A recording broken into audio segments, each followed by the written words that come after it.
All right, hello, boys and girls. Happy Tuesday, and it is time for an AR Read Aloud. This is a Native American folk tale by the Lakota Native Americans, and it's called Iktomi. Oops, excuse me.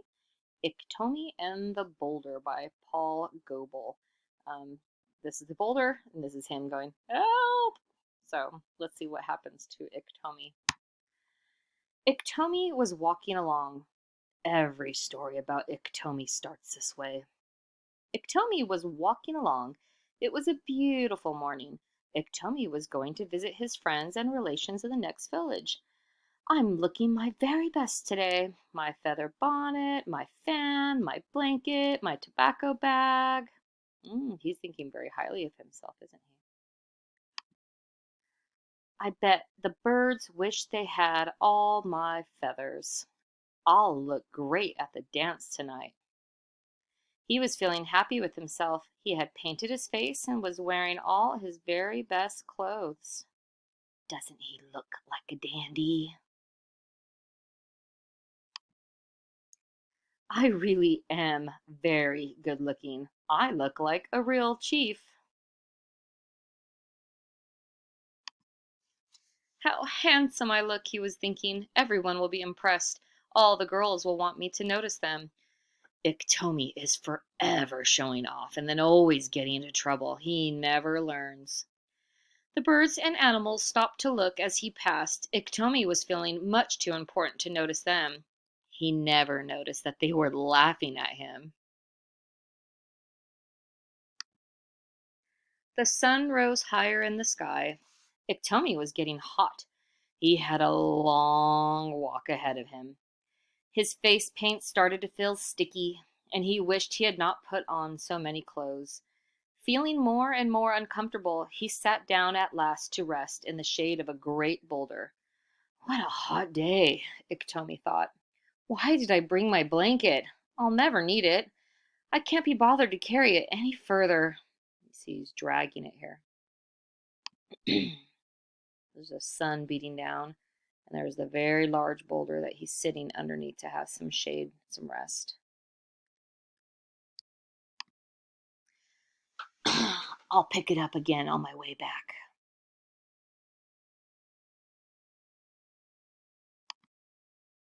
Grandfather, he said to the boulder, Grandfather Boulder, I feel sorry for you. You are terribly sunburnt from sitting here so long in the sun. You have given me shade. I'm generous too. I give you my blanket to keep the sun off you. Take it. He wasn't really generous at all, was he? Let's go back a page after this. Iktomi spread his blanket over the boulder and went on his way. I'll pick it up again on my way back. Yeah, it looks like he just doesn't want to carry it anymore, huh? After a while, he noticed dark thunder clouds gathering like mountains behind him. Ooh, I might need my blanket after all, he thought. Rain would spoil my beautiful clothes. I did give it, he said to himself as he walked back. A gift is a gift. Still, I need it. Anyway, it's much too nice a blanket just to leave on a rock. Boulder, he said, you don't need my blanket. You were only a rock. The sun can't burn you anymore. I was only lending it to you. That's not true, is it? Iktomi snatched the blanket off the boulder. Grab. Ooh. Thank goodness I thought to bring my blanket. He had not gone far when it started to thunder and rain. He sat down and sheltered under his blanket. Soon, above the rumble of thunder, he heard a different sound. It seemed to shake the earth, a regular thump, crash, bump, thump, bump, crash. That doesn't sound like thunder, he thought. Whatever's that? He peeped out from under his blanket. That great boulder was bouncing and crashing across the prairie, straight toward him. Iktomi dropped his blanket and ran in absolute terror. Meow. I must get to the top of the hill, he muttered. The boulder cannot go uphill. He was wrong. The boulder pounded end over end right to the top. I must get across the river, he panted. That boulder will get stuck in the mud. Iktomi ran down toward the river, the boulder bounding and thumping close at his heels. Anyone can outwit a rock.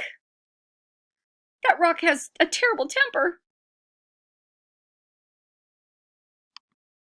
He ran this way. He ran that way. He just could not escape from the boulder. He splashed across the river, gasping for breath, and scrambled out on the far bank and fell down exhausted. The boulder jumped the river in one mighty bound. Before Iktomi could get up again, the boulder rolled on top of his legs and stopped. Now what is Iktomi going to do? Is it the end of the story? Help! Get off me! Do you hear? What are you doing? Now what do I do? Iktomi could not move. He struggled. He screamed. He hit the boulder. He pleaded. He cried. It made no difference. The boulder did not move. Some buffaloes heard Iktomi and came to have a look. My younger brothers, Iktomi said. Iktomi has no respect. He calls everyone younger brother. Younger brothers, he said to the buffaloes, please help me. I was just climbing around on this boulder when it rolled over onto my legs. See, I cannot move. Roll it off me. That wasn't true, was it? The bulls got their horns underneath and heaved and shoved, but they could not move the boulder even a little bit. The elk, the antelope, and the bears saw what was happening. They came to help. Come on, push! Don't be so feeble. Even the prairie dogs and the smallest of the four-legged ones joined in. They could not roll the boulder off Iktomi's legs. They gave up and wandered off. What's the matter with you, for goodness sake? Push!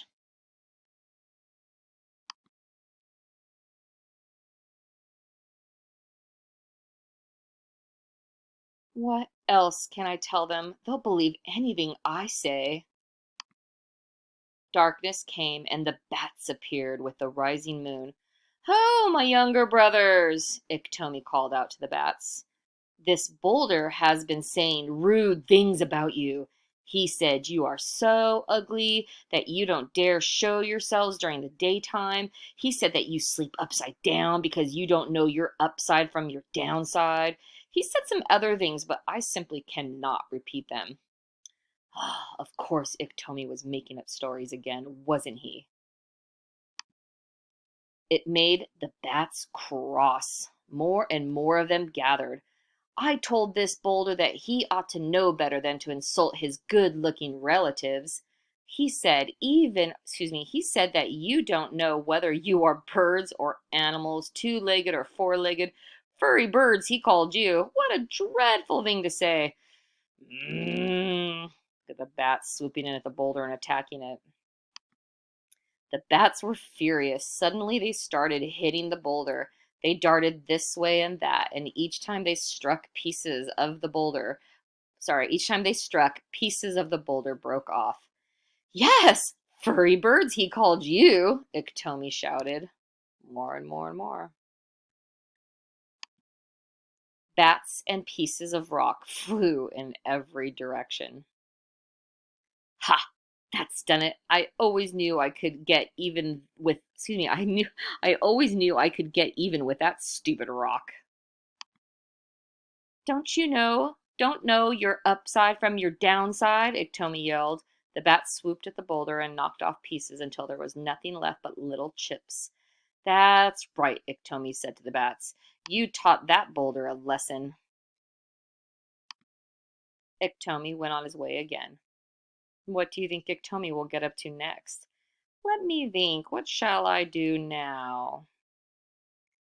This story is, like I said, a story from a long time ago that explains why bats have flattened faces and why there are rocks scattered all over the Great Plains. You know, it's a story. AR Read Aloud, Iktomi and the Boulder. It's AR level 3.3. It's a half a point, and the quiz number is 28579 if you would like to take AR quiz. So, I don't I don't know if it necessarily went the way that the reader would like it to go, the moral of the story or the theme, if you will. But it is a Lakota fable, or a tale that's been told throughout the centuries. So I hope that you can at least appreciate that it has, some longevity. It's been around a long time. All right, guys, that is it. And I hope you enjoyed the story and you have a chance to take an AR test on it today. All right, guys, I'll see you next time.